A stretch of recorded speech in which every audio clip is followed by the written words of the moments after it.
ela chega no dia em que o Brasil mais comenta a flexibilização da quarentena já nas próximas semanas. Então, a gente pode debater o assunto agora. Esse vai ser o tema do debate 360 de hoje, com o deputado Paulão, do PT de Alagoas, e com a deputada Caroline de Toni, do PSL de Santa Catarina, para a gente entender o ponto de vista de cada um sobre essa situação da flexibilização. A imagem que a gente mostrou é forte no dia em que o Brasil começa a discutir já planos de flexibilização. Eu vou começar esse debate com a deputada. Qual a visão da deputada sobre o que o Brasil discute hoje e essas imagens também? Boa tarde. Boa tarde a todos os telespectadores. Então, nós ficamos assustados com essas e outras medidas que entendemos ser autoritárias por parte dos governadores, porque nós temos claro na nossa Constituição que a República Federativa do Brasil, formada pela união indissolúvel dos estados e municípios, tem como um dos princípios não só o princípio da soberania, da dignidade humana, mas também do trabalho e da livre iniciativa. E sob o pretexto de uma pandemia, desse medo que se instaurou na sociedade, nós vimos serem editados decretos que são absolutamente inconstitucionais. Então, eles cerceiam liberdades que são direitos e garantias salvaguardados pela nossa Constituição e imutáveis, nem com proposta de emenda constitucional, nem com uma nova Constituição, nós poderíamos alterar essas cláusulas pétreas, dentre elas o direito de ir e vir. Então, a gente viu pessoas que não podem mais sair das suas casas, têm que ficar praticamente em prisão domiciliar. Nós estamos vendo governadores rastreando as pessoas, fazendo pactos com telefonias para tentar violar a vida privada e a intimidade, que são outros direitos e garantias fundamentais. Nós estamos vendo ser tolhida também essa possibilidade da pessoa trabalhar e exercer a livre iniciativa, o que também é uma violação de direito e garantia fundamental. E sem falar nessa proibição também, que eu achei absurda, que foi de evitar que as pessoas tenham seus cultos religiosos, que também é outra garantia. E por que isso, gente? A gente só tem que deixar muito clara a situação. A nossa Constituição só previu uma hipótese na qual a gente poderia ter uma limitação do nosso direito de ir e vir, por exemplo, que é no estado de sítio, que é quando houver uma guerra, uma ameaça estrangeira ou uma perturbação tamanha na ordem social que se estende o estado de defesa, conforme está lá no artigo 139 da nossa Constituição. Então, a liberdade econômica especificamente, que foi o caso desse vídeo que a gente viu, ela só poderia, no mínimo, ser cerceada mediante lei e não mediante decreto, que poderia estabelecer aí o seu regulamento. Então, nós entendemos que todos esses decretos, passado esse momento de medo e de pânico, serão decretados inconstitucionais. Foram atos abusivos, foram atos que violam as liberdades do cidadão, e é para isso que nós temos uma Constituição. Ela não pode ser rasgada só porque a gente passou por uma pandemia. Aliás, um vírus não letal para quem tem saúde. Então, a gente tem que olhar tudo isso com uma gravidade muito grande. E o nosso presidente tem defendido esses direitos, essas garantias fundamentais do cidadão. E nesses momentos é que a gente vê quem tem um viés totalitário e quem realmente defende a democracia. Deixa eu saber agora a visão do deputado sobre o que vem acontecendo. Deputado, boa tarde. Obrigado por atender aqui a CNN. Eu queria cumprimentar você, Daniela, cumprimentar a colega deputada Carolina. Claro que a gente tem a visão totalmente oposta. Esse caso específico do Piauí, eu conheço bem o governador Wellington, que é um pacifista, é um caso específico que vai ser apurado. E claro que tem excesso, mas a gente teria que verificar num contexto maior. Primeiro que a pandemia não é um fenômeno do Brasil, é um fenômeno do mundo. E ela ocorreu começando na China, na Ásia e na Europa, e é uma situação tão grave porque até agora você não tem uma vacina para fazer o combate ao coronavírus, você ainda não tem um tratamento adequado e o isolamento social é o recomendável pela maior organização de saúde, que é a OMS. O que a deputada destaca, países que, inclusive, têm uma tradição democrática mais antiga do que o Brasil, faz o processo de isolamento, inclusive utilizando a segurança pública para que você não tenha trânsito na rua. O que está em jogo, quando você tem uma pandemia, o Estado tem que fazer seu papel. E o isolamento social ele tem um caráter preventivo. E está demonstrado no Brasil o processo exponencial de alguns estados, como São Paulo, Rio de Janeiro, Amazonas, Ceará, Pará, o estado de Pernambuco, e hoje você já tem dificuldade de leitos em relação a isso.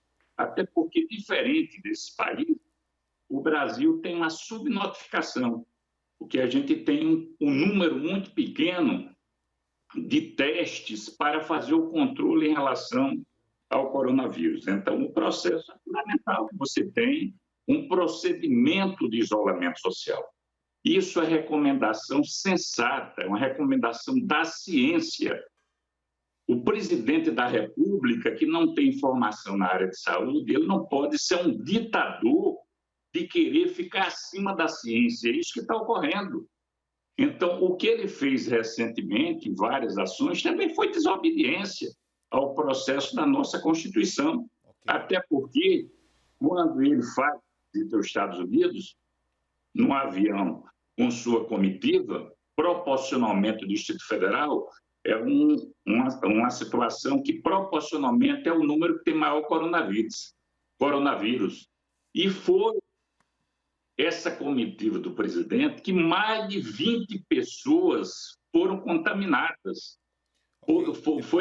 Foram realizados testes, e eu concluo, realizado o teste, o único que não foi divulgado agora é do presidente. Eu pergunto, por que não divulga o teste que ele realizou? E se ele estiver contaminado? Ele está afrontando a nossa Constituição. Só para a gente equilibrar o tempo, agora eu passo a palavra para a deputada Caroline de Toni, por favor. Então, o nosso colega deputado do PT, ele comentou sobre a questão das peculiaridades do coronavírus. E a gente tem que salientar que, para quem tem a imunidade em dia e não tem uma doença correlata ou não é idoso, tirando os grupos de risco, é um vírus não letal para quem está com seu sistema imune em dia. E no Brasil, o coronavírus não tem se comportado como se comportou nos Estados Unidos ou nos países europeus. Como a gente tem visto, nós temos 3 que eu considero diferenciais, né, que os especialistas estão falando, que estão contribuindo para que os números do Brasil sejam diferentes, graças a Deus, né, diga-se de passagem, que são o nosso clima, né, nós temos temperaturas altas e o vírus não se comporta bem em temperaturas altas. Estão estudando sobre os impactos da vacina BCG, que é aquela vacina que a gente toma quando criança, que é contra a tuberculose, que nos países de terceiro mundo, que é comum tomar, que eles estão estudando que está criando uma certa imunidade para esse vírus, e também o uso da cloroquina, que é um método extremamente barato, que, se utilizado no início do diagnóstico, ele tem se demonstrado extremamente eficaz. Então, graças a Deus, o Brasil está com números abaixo da média mundial. Para fazer uma vacina vai em torno de 1 ano, como dizem os especialistas, né? E aqui eu cito o Anthony Wong, que é um toxicologista do Hospital das Clínicas, que tem falado também que o isolamento não é assim tão eficaz. Na verdade, se a gente pegar a legislação, a Lei 13.979, que foi aprovada agora em fevereiro, que dispõe sobre isso, ela fala que tanto o isolamento quanto a quarentena são medidas a serem tomadas para as pessoas que apresentarem o problema, né? E não esse lockdown onde você proíbe que toda a sociedade paralise suas atividades com prejuízos incalculáveis. Não é porque é uma doença que a gente tem que olhar para ela só do ponto de vista da infectologia, mas ela é uma decisão que envolve vários setores da vida social. Então a gente tem que tomar essas decisões com esse tipo de prudência, porque também o prejuízo econômico vai gerar muitos problemas na sociedade. A gente viu que a violência doméstica aumentou, os acidentes domésticos aumentaram, o número de problemas psiquiátricos e psicológicos nas pessoas também aumentaram. Para a gente ter uma vacina vai em torno de 1 ano ainda. E mais, gente, enquanto nós não tivermos vacina, isso é muito importante refrisar, Do ponto de vista biológico, a gente só contém uma epidemia com a imunização das pessoas.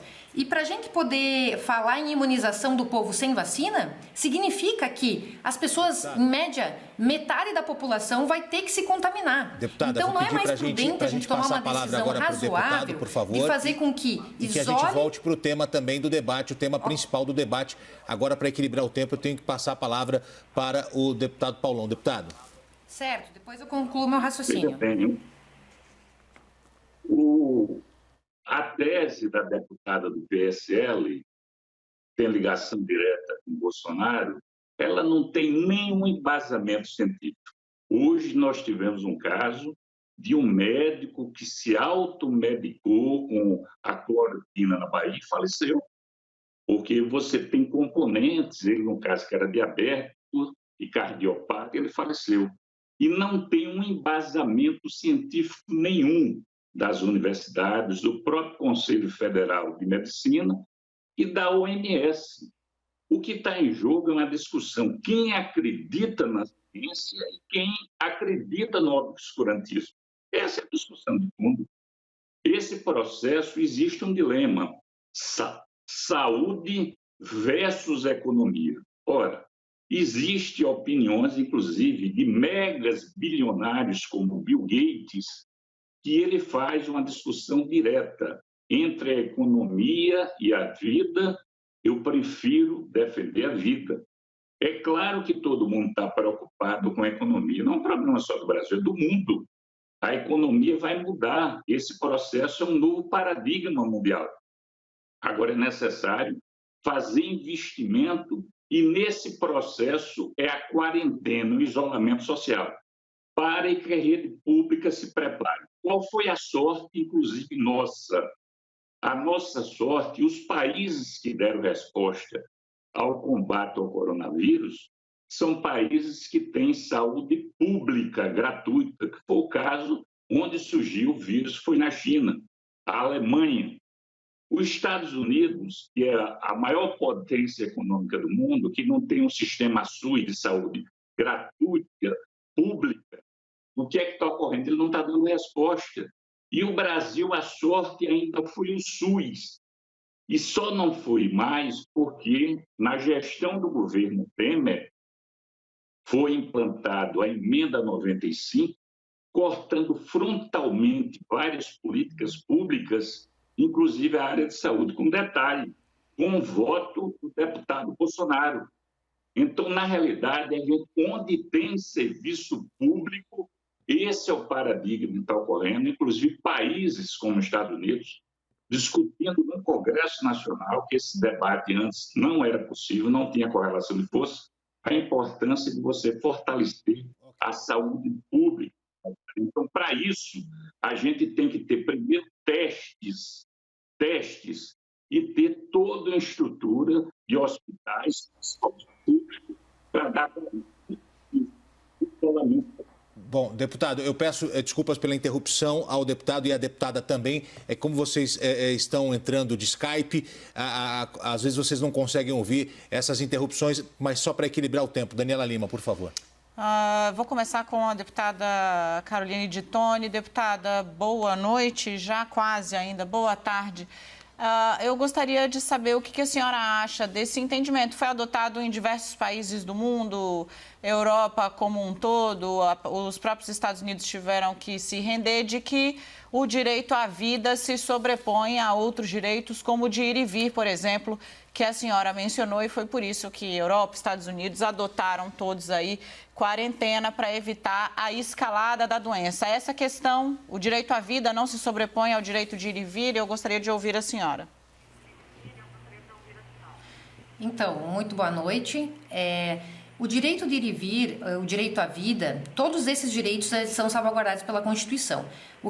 Quando a gente fala em quarentena e quando a gente fala que o mundo todo adotou, inclusive o Brasil adotou, né, sem saber muito bem como se coordenaria com relação à doença, a gente adotou a quarentena justamente para evitar que o pico da doença, que a curva da doença inevitável se desse sem que a gente tivesse um sistema de saúde preparado para receber as pessoas, principalmente com leitos de UTI. Sabemos que hoje o Brasil, quando se fala em saúde pública, tem leitos de UTI equivalentes a países de primeiro mundo, tal como a Europa, mas quando se fala do direito à vida, o direito à sobrevivência, ele equivale, que é, por consequência, o direito à vida, tem nítida ligação com o exercício de uma atividade econômica, com o exercício de um trabalho. Então, quando a gente fala em direito à vida, a gente está falando também no direito de poder trabalhar, no direito de poder sobreviver.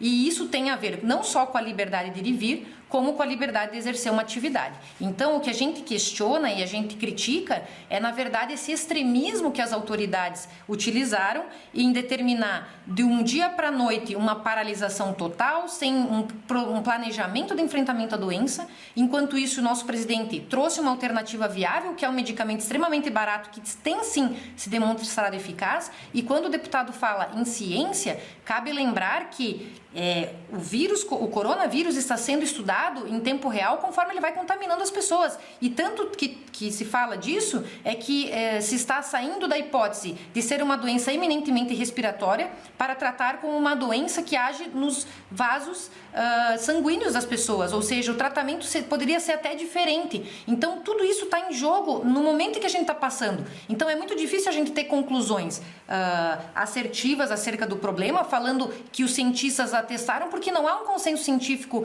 com relação ao coronavírus ainda, né?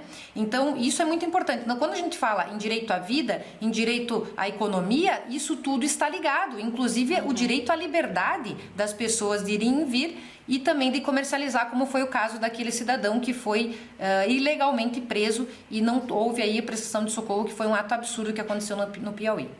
Deputado, agora para o senhor, as acusações de que falta um pouco de sensibilidade ou de que falta a ação da oposição, a ação efetiva para mitigar aí os efeitos da crise econômica que é causada por conta da quarentena, né? O que é que o senhor responde? Porque claramente era um empresário pequeno, né? Tinha uma loja, era uma loja simples. Provavelmente a polícia não teria agido da mesma forma se fosse uma loja da elite, mas está trabalhando porque precisa. Essas pessoas, o que é que o senhor diz? Veja bem, na realidade, a cultura de violência no Brasil ela é histórica. As nossas polícias, quando foram criadas, elas não foram criadas para servir a população, elas foram criadas para servir a elite, né? Então, o excesso ele tem que ser avaliado e punido quando for concluído. Eu conheço bem um governador, repito, é um pacifista. Quando a gente verifica essas imagens, a gente verifica que tem excesso, tem que ser apurado. Agora, a questão é maior. Veja bem, o presidente Bolsonaro, ele nunca aceitou o isolamento social. Essa que é a questão central. Ele tanto não aceitou que ele demitiu o ministro da Saúde, e que não é de um partido de esquerda, é do DEM, um partido histórico, foi a Arena, PDS, PFL, um dos partidos mais liberais nessa concepção, inclusive, da visão do ir e vir.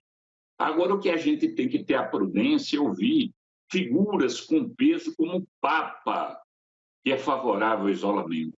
Quando o próprio Donald Trump, liberal clássico, que no primeiro momento não aceitou o isolamento social, e quando verificou a curva exponencial das mortes, ele aceitou o isolamento.